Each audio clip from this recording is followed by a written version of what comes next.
Hello, welcome back. If you're new here, my name is Becca and today I have my Charms Extra Credit TBR.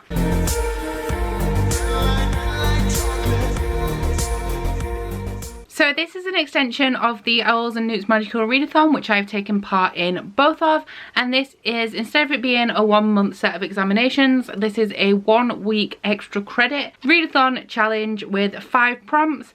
Each prompt you complete corresponds to a different charm, like spell, and for each one you complete you will be able to start your charms examination when the owls roll around again in April 1 day earlier. So if you do all 5, you can start the readathon 5 days earlier to give you a head start on your charms exam. I really am in no place to be taking part in a readathon right now. I will be taking part in a total of 3 in October, and I only have large books on my TBR, but because I'm slumping and a little bit far behind, I can pretty much only read books on my TBR. So I would like to preface this with saying that I am under no illusion that I'm going to complete all of these books. I just really like the Magical Readathon and I really like completing books for challenges, and that's just what I like to do. So I'm just going to give it a shot. So the first prompt is Alohomora, to read a book that is first in a series, and for that I will be trying to read Lifelike by J. Kristoff. I don't know too much about this because I essentially bought it because it is J. Kristoff and it is his new book and I love Nevernight. All I know about this is that it is a sci-fi and it has some sort of like robot war type things in it that people bet on, and I'm guessing somebody has a robot or makes a robot and it centers around that.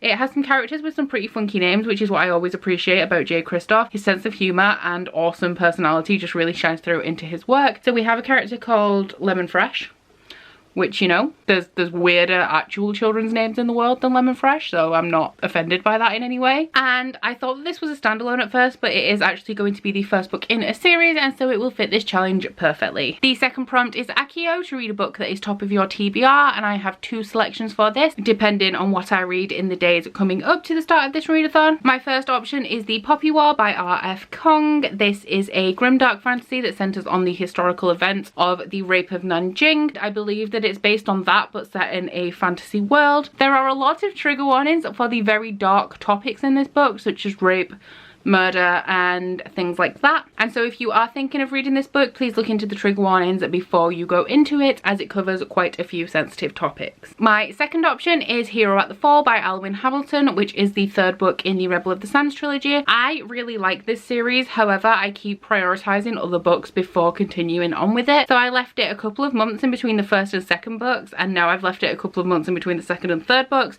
when really all I want to do is binge it. This series follows a girl who grew up in a dusty town in the desert, and she just wants to escape because her uncle is soon going to be trying to marry her off. So she runs away with a foreigner and ends up embroiled in this plot of rebellion against the Sultan. I just find it really exciting and really fun. I find the settings to be really well developed and also really atmospheric, and I'm hoping that I can soon finally finish this trilogy. The third prompt is Incendio, to read a book with fire or flame in the title or like on the cover, and I will be reading Empire of Storms by Sarah J. Maas. I should have read this in August, but I didn't because I'm trash, and then this book put me into a reading slump, which I'm still struggling to get out of. So it's been a struggle to get through this one. However, Kingdom of Ash is released, I believe, on the 23rd of October, so I really need to read this soon, because I also have Tower of Dawn to read this month, and they're all like pretty hefty books. I'm showing you this, but you can't tell because it has Bible pages, but this book is like 700 pages long, which is why I said I'm under no illusion that I'm gonna actually complete this TBR. But these are just like a list of priority books, and I'm sure I will complete at least one of them in this week, and obviously it fits the prompt because fire. The next prompt is Rictum Sempra, and that is to read a book that tickles you the right way, whether that be a trope that you like, a genre that you like, or a theme, just something that excites you. So I've gone with Catwoman Soul Stealer by Sarah J. Maas. This is the 3rd book in the DC Icons collection that's written by various young adult authors. This one follows Catwoman, Poison Ivy and Harley Quinn.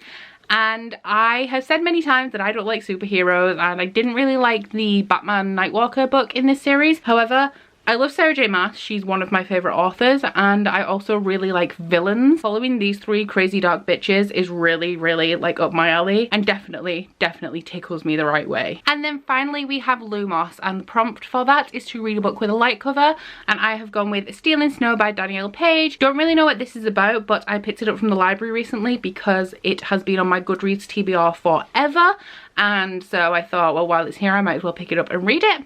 And this is a Snow White retelling. It has a really bad rating on Goodreads, and the people that I know who have read it didn't really like it, but I'm hoping that maybe there's something in this that I like. It is a retelling, which I do really like, so I'm hoping it's going to be good. I do hope I enjoy this because I also have the Wizard of Oz themed series by this author that I've always been super hyped to read, but nobody likes that either. So I'm hoping that I'm actually in the unpopular opinion bracket with this book and really love it and love this author and everything that she comes up with. So that is everything for my Charms Extra Credit TBR. Please let me know down below if you are taking part or which one of these books that I should prioritise for the readathon. Please also don't forget to like this video if you liked it and subscribe if you want to. If you head into my description box, you'll find a link to my Goodreads, Instagram and Twitter if you'd like to follow me on any of those, as well as a link to my Bookish body butter and candle website, the Instagram for that, and a 10% off discount code. But that's it from me today. Bye! Oh, you bite your friend like chocolate. You say you're a go and nobody knows, with guns hidden under our petticoats. We're never gonna quit it, no, we're never gonna quit it, no.